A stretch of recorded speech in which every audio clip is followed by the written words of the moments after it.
Hello दोस्तों, welcome to science explainer channel. और आज हम लोग सॉल्व करेंगे 2016 में संपन्न टीजीटी साइंस एग्ज़ाम के क्वेश्चन पेपर को। तो चलिए स्टार्ट करते हैं। क्वेश्चन नंबर 1, किसी धातु का कार्यफलन 1 इलेक्ट्रॉन वोल्ट है। इस धातु की सतह से कौन सा विकिरण प्रकाश वैद्युत उत्सर्जन कराएगा। तो इन चारों ऑप्शनों में से कौन सा वैद्युत उत्सर्जन कराएगा।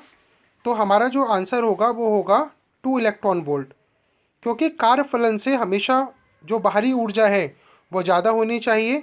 तो 1 इलेक्ट्रॉन वोल्ट से इसमें जो ऊर्जा ज़्यादा है वो है आपके 2 इलेक्ट्रॉन वोल्ट। तो ऑप्शन नंबर इसका जो सी होगा वो राइट ऑप्शन होगा।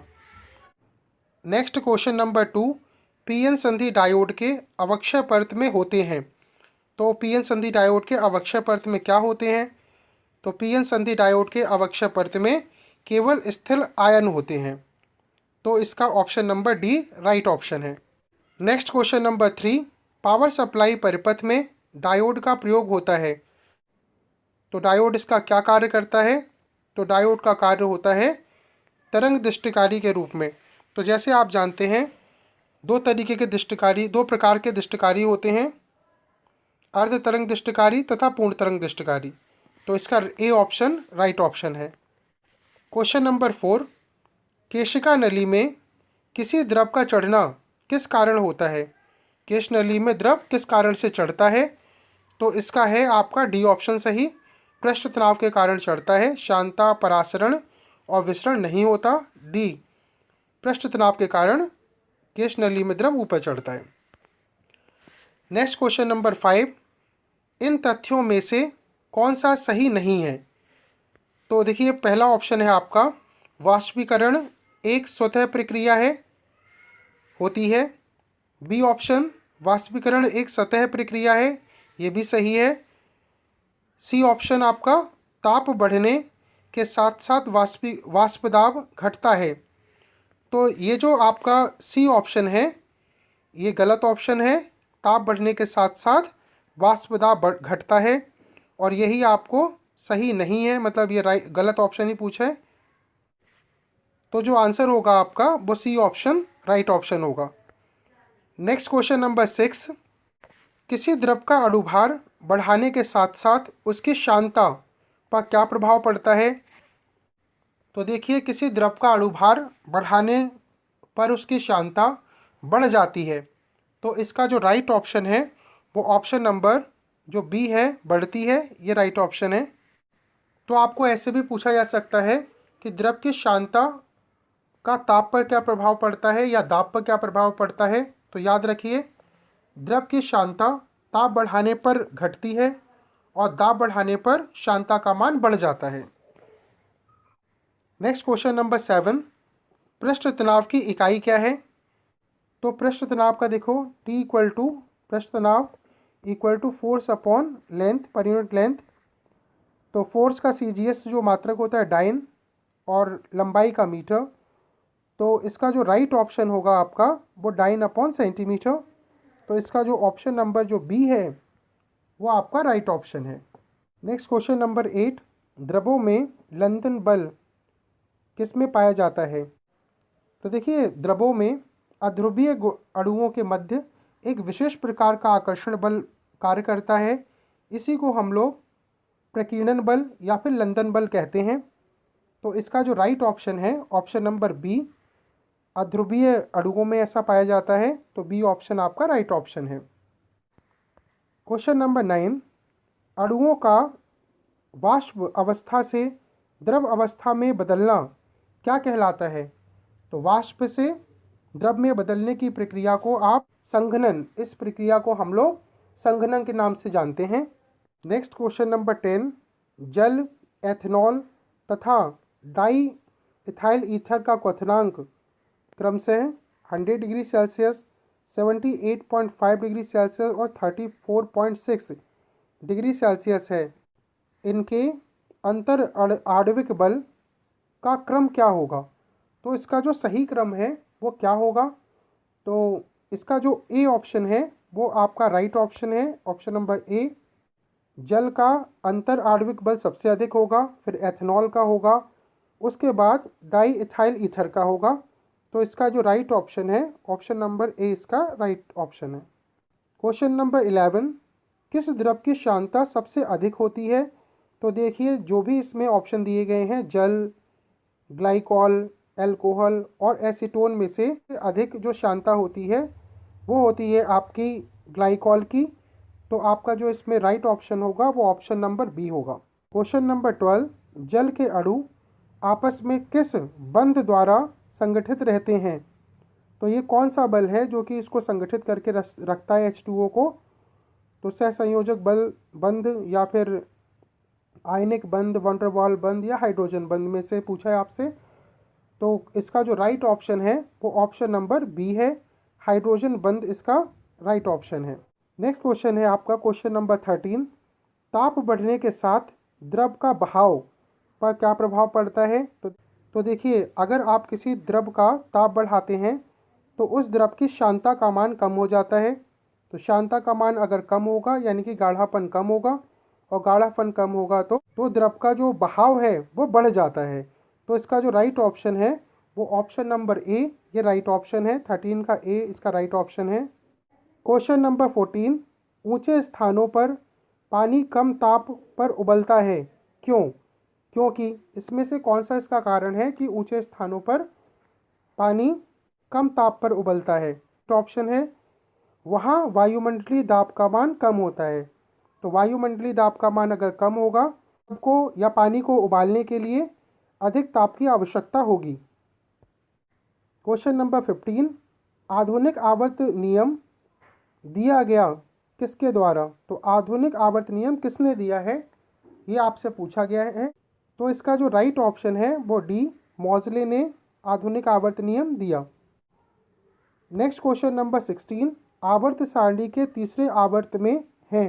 आवर्त सारणी के तीसरे आवर्त में 8 तत्व हैं। तो इसका जो ए ऑप्शन है वो ए ऑप्शन आपका राइट ऑप्शन है। जैसे आप जानते हैं जो 8 तत्व हैं वो हैं आपके sodium, magnesium, aluminium, silicon, phosphorus, sulphur and chlorine और आर्गन। क्वेश्चन नंबर 17, तत्व कैलिफोर्नियम किस श्रेणी में आता है? तो जैसा आप जानते हैं कैलिफोर्नियम का परमाणु क्रमांक 98 होता है और ये एक्टीनियम श्रेणी का सदस्य है। तो इसका जो राइट ऑप्शन है ऑप्शन नंबर ए वो राइट ऑप्शन है। क्वेश्चन नंबर 18, आवर्त सारणी के एक ही समूह के तत्व रखते हैं, तो कौन सी प्रॉपर्टी रखते हैं ये? आवर्त सारणी के एक ही समूह के तत्व समान संयोजकता इलेक्ट्रॉन रखते हैं और ये इसका सी ऑप्शन आपका राइट ऑप्शन है। क्वेश्चन नंबर 19, पीबी का इलेक्ट्रॉनिक विन्यास 4d10 5s2 है, यह किस आवर्त के अंतर्गत आता है? तो किस आवर्त के अंतर्गत आता है ये? तो इसका जो आवर्त है वो आपका है षष्ठम आवर्त यानी कि छठे आवर्त के अंतर्गत ये आता है।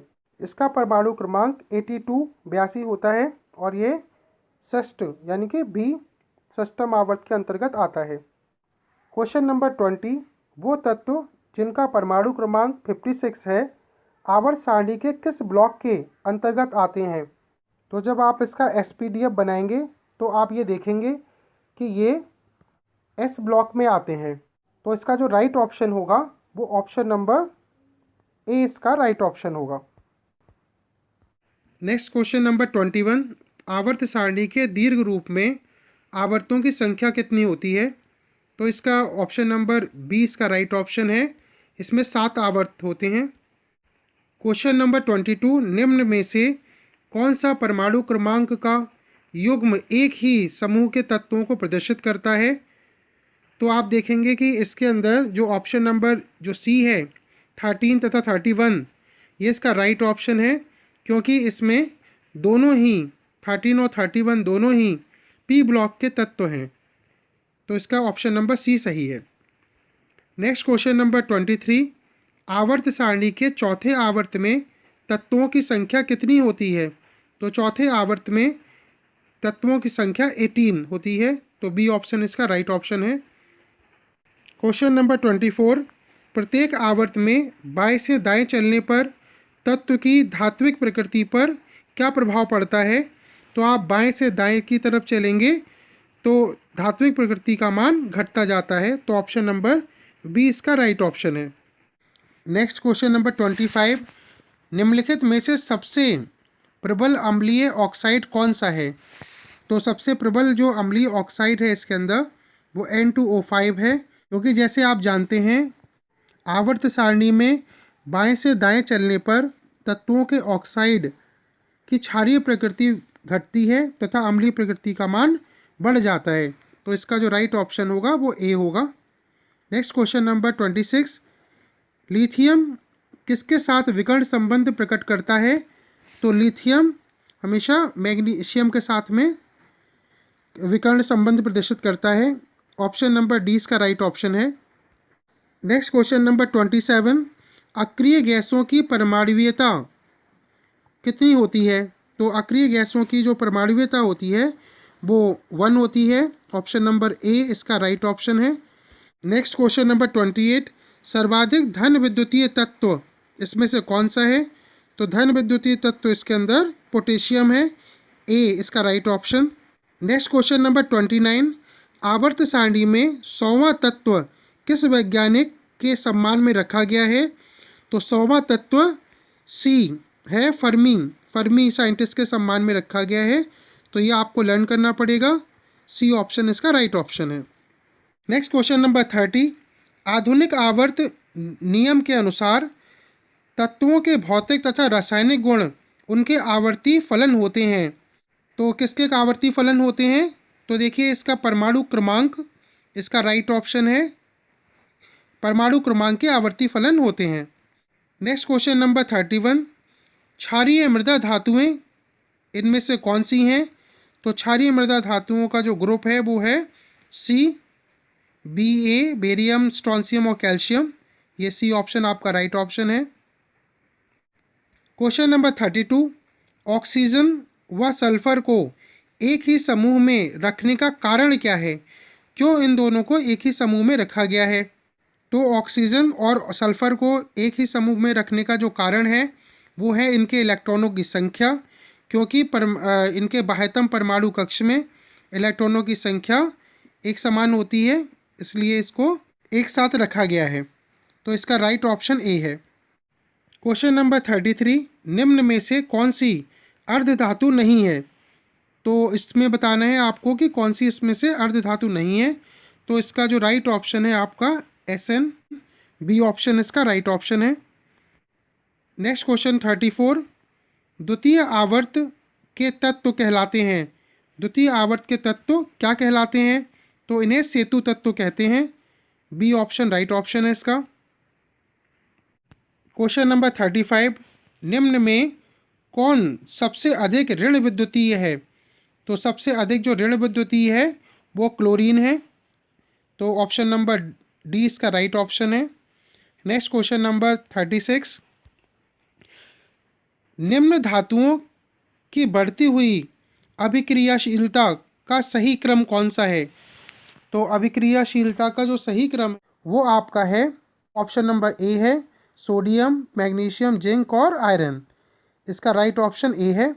नेक्स्ट क्वेश्चन नंबर 37 पर आते हैं, निम्न में से कौन सी धातु साधारण ताप पर ही जल से अभिक्रिया कर लेती है?